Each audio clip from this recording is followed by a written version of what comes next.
All right, happy Thursday, everyone. So today is day 4 of our novel study this week. Today we're going to be reading chapters 17 and 18 of Because of Winn, Dixie. I am loving this story and I hope you guys are enjoying it just as much as me. Today is superhero day, so I did not have any superhero outfits at my apartment.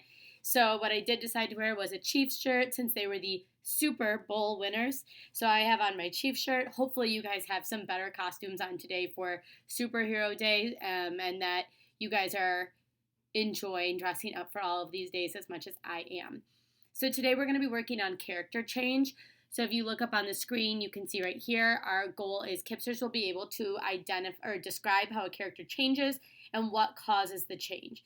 So again, characters do change in stories. Their character traits may change, or things about them may change. Their relationships, their feelings about other characters, different things throughout the story cause characters to change. And then there's always a reason why. So, like I said, what causes them to change? What happened that made that character change? Their feelings, their thoughts, their relationships, their traits. Why did that happen? So, we're going to look at both of those two things. Something I want to talk about that we haven't talked about yet this year are dynamic characters and static characters. So, in a story, a fiction story, there's always a dynamic character, or there could be a dynamic character or a static character. Dynamic characters are characters that change from the beginning to the end of the story. So we're looking at character change. So one of the characters we talk about today is definitely going to be a dynamic character. Static characters are characters that do not change from the beginning to the end of the story. So, as we're reading today, I also want you to be thinking about what characters so far are dynamic characters and what characters so far are static characters. Now, characters might change at the at the very end of the story. So, if they're static now, that doesn't mean that they'll necessarily stay a static character.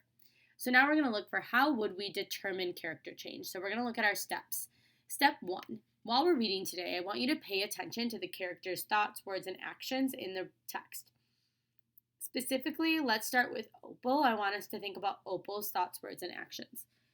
Then we'll ask ourselves when we get to the end of this chapter, what was the character like at the beginning of the chapter or the beginning of the story? And then we'll ask ourselves, what was the character like at the end of the story or the end of the chapter? And then what caused this change to occur? Why? When I think about what caused, I'm going to type this in. I think about why. That's a word you can ask yourself. Why did the character change? And then again, the last thing you'll do is you'll find evidence to prove the answer to the question. So we are going to get started with chapter 17 and 18. Again, it is at the bottom of this as well. So when you're going through your questions at the end, you can always do it from there. I'm going to read from this one just because I am. So I'm going to move this a little bit to the side so you can see some more of the page. All right, chapter 17. If you remember, we were at the end of chapter 16, Miss Franny was telling us a story about her great-great-grandfather. Well, Litmus came home after the war, said Miss Franny, as she went on with her story and found himself alone. And he sat down on what used to be the front step of his house. And he cried and cried. He cried just like a baby. He missed his mama, and he missed his daddy, and he missed his sisters, and he missed the boy he used to be. When he finally finished crying, he had the strangest sensation. He felt like he wanted something sweet. He wanted a piece of candy. He hadn't had a piece of candy in years, and it was right then and that made a decision. Yes, ma'am, Litmus W. Block figured the world was a sorry affair and that it had enough ugly things in it, and what he was going to do was concentrate on putting something sweet in it. He got up and he started walking. He walked all the way to Florida, and the whole time he was walking, he was planning. Planning what? I asked. Why, planning the candy factory. Did he build it? I asked. Of course he did. It's still standing out on Fairville Road. That old building, said Amanda, that big spooky one? It's not spooky, said Miss Franny. It was the birthplace of a family fortune. It was there that my great-grandfather manufactured the litmus lozenge, a candy that was famous the world over. The famous all over the world. I've never heard of it, said Amanda. Me neither, I said. Well, said Miss Franny, they aren't made anymore. The world, it seems, lost its appetite for the litmus lozenges. But I still happen to have a few. She opened the top drawer of her desk. It was full of candy. She opened the drawer below that. It was full of candy, too. Miss Franny Block's whole desk was full of candy. Would you care for a litmus lozenge? Said Amanda and me. Yes, please, said Amanda. Sure, I said. Can Winn-Dixie have one, too? I've never known a dog that cared for hard candy, said Miss Franny, but he is welcome to one. Miss Franny gave Amanda one litmus lozenge and me 2. I unwrapped one and held it out to Winn-Dixie. He sat up and sniffed it and wagged his tail and took the candy from between my fingers real gentle. He tried to chew on it, and when that didn't work, he just swallowed the whole thing in one big gulp. Then he wagged his tail at me and lay back down. I ate my litmus lozenge slow. It tasted good. It tasted like root beer and strawberry and something else I didn't have a name for, something that made me feel kind of sad. I looked over at Amanda. She was sucking on her candy and thinking hard. Do you like it? Miss Franny asked me. Yes, ma'am, I told her. What about you, Amanda? Do you like your litmus lozenge? Yes, ma'am, she said. But it makes me think of things I feel sad about. I wondered what in the world Amanda Wilkinson had to feel sad about. She wasn't new to town. She had a mama and a daddy. I had seen her with them in church. There's a secret ingredient in there, Miss Franny said. I know it, I told her. I can taste it. What is it? Sorrow, Miss Franny said. Not everybody can taste it. Children especially seem to have a hard time knowing it's there. I taste it, I said. Me too, said Amanda. Well then, Miss Franny said, you've probably both had your share of sadness.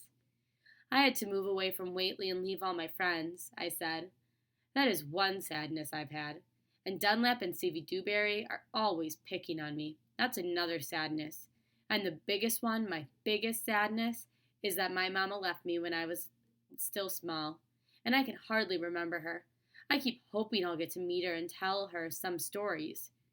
It makes me miss Carson, said Amanda.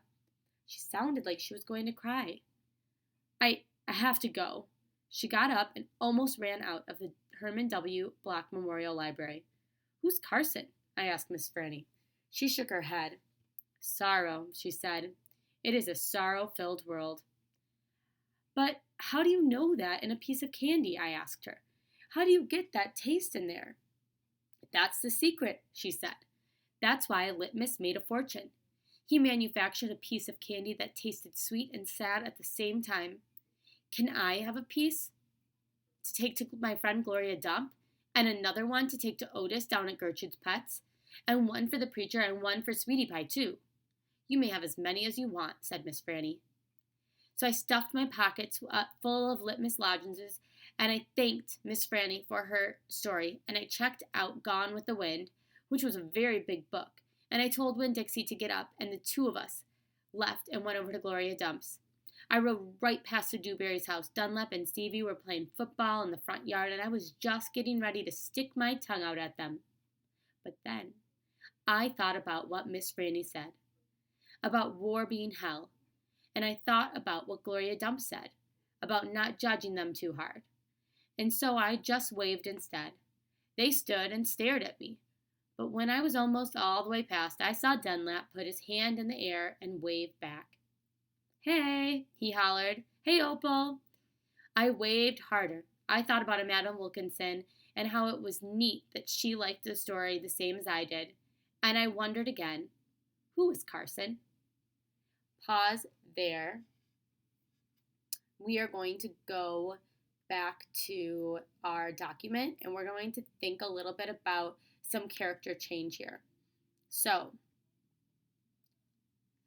The question I want us to ask is, how has Opal's relationships with people in her town changed?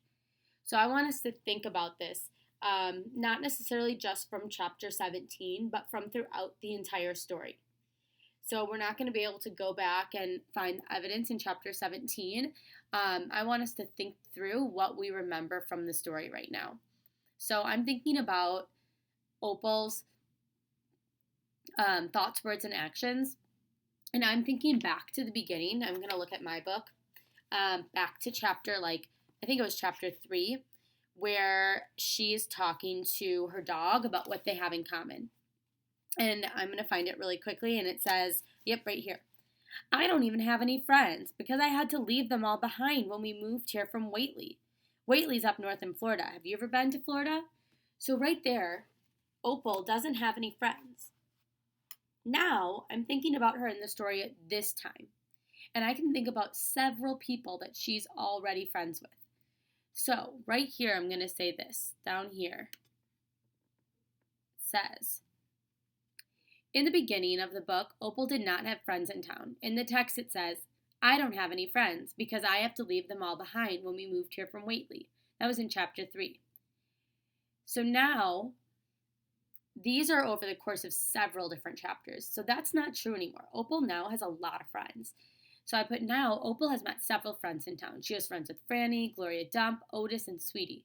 In the text, it explains the following. That she reads books with Gloria, she listens to Franny's story, she works with Otis, and she is going to Sweetie's birthday party. So all of those things, that's over the course of several different chapters, so I'm not going to quote that, I'm just going to explain that that's what it said in the story. The last thing I want to ask us, so this is, now we've gone through, what was she like at the beginning, what was she like at the end? So I want us to think now, what happened that caused that change? And the thing that happened that caused that change, I think, is I'm thinking about what wasn't there before when she didn't have any of these friends and what's there now. So what wasn't there before was Winn-Dixie. So what caused her relationships to change is Winn-Dixie. Winn-Dixie being in her life has caused her to interact with several different characters. For example, she is introduced to Gloria when Winn-Dixie runs into her yard unexpectedly. So that was back in, I think,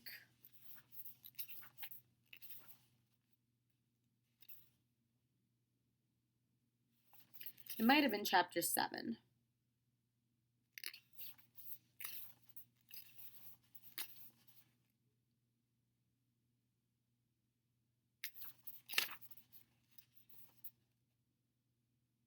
Oh, it was chapter 9.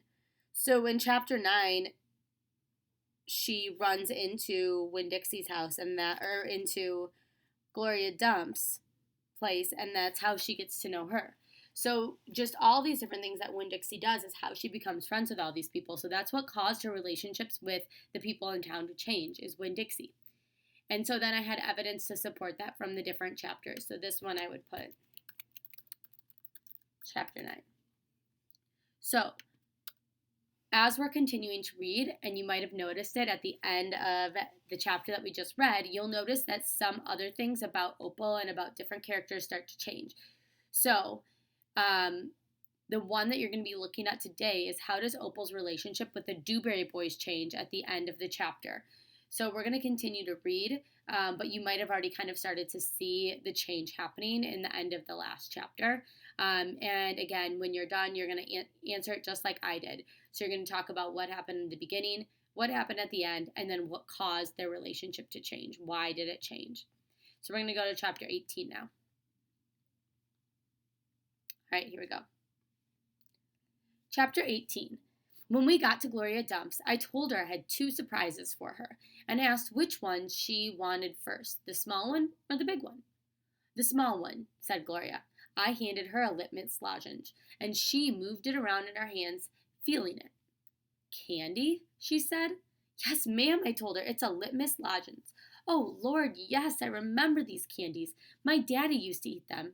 She unwrapped the litmus lozenge and put it in her mouth and nodded her head. Do you like it? I asked her. Mm-hmm. She nodded her head slowly. It tastes sweet, but it also tastes like people leaving. You mean sad? I asked. Does it taste like sorrow to you? That's right, she said. It tastes sorrowful, but sweet. Now, what's the surprise number 2? A book, I said. A book? Uh-huh, I said. I'm going to read it out loud to you. It's called Gone with the Wind. Miss Franny says it's a great book. It's about the Civil War. Do you know all about the Civil War? I've heard it mentioned a time or two, said Gloria, nodding her head and sucking her litmus lozenge. It's going to take us a long time to read this book, I told her. There are 1,037 pages. Woo-wee, said Gloria. She leaned back in her chair and crossed her hands on her stomach. We'd best get started then. And so I read the first chapter of Gone with the Wind out loud to Gloria Dump. I read it loud enough to keep the ghosts away, and Gloria listened to it good. And when I was done, she said it was the best surprise she had ever had, and she couldn't wait to hear chapter 2. That night I gave the preacher his litmus lozenge right before he kissed me goodnight. What's this? He said. It's some candy from Miss Franny's great-grandfather invented. It's called a litmus lozenge. The preacher unwrapped it and put it in his mouth, and after a minute he started rubbing his nose and nodding his head. Do you like it? I asked him. It has a peculiar flavor. Root beer? I said. Something else. Strawberry? That too, but there's still something else. It's odd.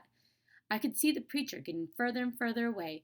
He was hunching up his shoulders and lowering his chin and getting ready to pull his head inside the shell. It tastes a little melancholy, he said. Melancholy? What's that? Sad, said the preacher. He rubbed his nose some more. It makes me think of your mother. When Dixie sniffed at the candy wrapper in the preacher's hand. It tastes sad, he said, and sighed. It must be a bad batch. No, I told him. I sat up in bed. That's the way it's supposed to taste. Litmus came back from the war, and his whole family was dead. His daddy died fighting, his mama and his sisters died of a disease, and the Yankees burned down his house. And Litmus was sad, very sad. And what he wanted more than anything in the whole world was something sweet. So he built a candy factory and made litmus lozenges. And he put all the sad he was feeling into candy. My goodness, said the preacher. When Dixie sniffed the candy wrapper out of the preacher's hand and started chewing on it. Give me that, I said to Winn-Dixie, but he wouldn't give it up. I had to reach inside his mouth and pull it out. You can't eat candy wrappers, I told him. The preacher cleared his throat. I thought he was going to say something important. Maybe tell me another thing that he remembered about my mama. But what he said was, Opal, I had a talk with Mrs. Dewberry the other day. She said that Stevie says that you called him a bald-headed baby. It's true, I said. I did. But he calls Gloria Dump a witch all the time. And he calls Otis retarded. And once he even said that his mama said I shouldn't spend all my time with old ladies. That's what he said. I think you should apologize, said the preacher. Me? I said. Yes, he said. You tell Stevie that you're sorry if you said anything to hurt his feelings. I'm sure he wants to be your friend. I don't think so, I told him. I don't think he wants to be my friend. Some people have strange ways of going about making friends, he said. You apologize. Yes, sir, I said. Then I remembered Carson. Daddy, I said, do you know anything about Amanda Wilkinson? What kind of thing? Do you know something about her and somebody named Carson? Carson was her brother. He drowned last year. He's dead? Yes, said the preacher. His family is still suffering a great deal. How old was he? 5, said the preacher. He was only 5 years old. Daddy, I said, how could you not tell me about something like that? Other people's tragedies should not be subject of idle conversation. There was no reason for me to tell you. It's just that I needed to know because it helps explain Amanda. No wonder why she's so pinch-faced. What's that? Said the preacher. Nothing, I said. Good night, India Opal. The preacher said as he leaned over and kissed me, and I smelled the root beer and strawberry and all the sadness mixed together on his breath. He patted Winn-Dixie on the head and got up and turned off the light and closed the door. I didn't go to sleep right away. I lay there and thought how life was like a litmus lozenge, how the sweet and the sad were all mixed up together, and how hard it was to separate them out. It was confusing. "Daddy!" I shouted. After a minute, he opened the door and he raised his eyebrows at me. "What was that word you said? The word that meant sad." "Melancholy." "Melancholy," I repeated. I liked the way it sounded, like there was music hidden somewhere inside it. "Good night now," the preacher said. "Good night," I told him back. I got out of bed and I unwrapped the litmus lozenge and sucked on it hard and thought about my mama leaving me. That was a melancholy feeling. And then I thought about Amanda and Carson, and that made me feel melancholy too. Poor Amanda, poor Carson. He was the same age as Sweetie Pie, but he would never get to have his 6th birthday party. All right, and that's the end of chapter 18. So you can kind of already see in both of these chapters how Opal's relationship with the Dewberry Boys is changing. So I want you to think of how their relationship is changing, finding evidence to support your answer. So you can start it off like this. In the beginning of the story, and then explain what their relationship was like. Toward the end of the story, and explain. And then down here, and I'll keep this here for you as well so you can add it in. Down here, you can say, the thing that caused their relationship to change is that, and then you can fill in your blank there. So that is your assignment for the day. If you remember, I'm going to highlight a few parts that you could look at to figure out how the relationship is changing. So in chapter 17, there's a few things, a few areas that I would look at to kind of figure that out.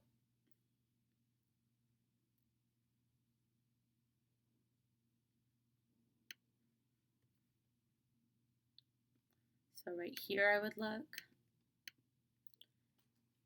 And then I would look also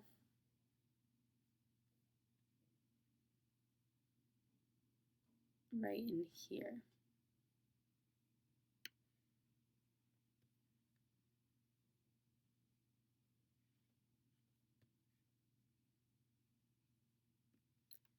And those would be the two areas I would look at for your evidence for that.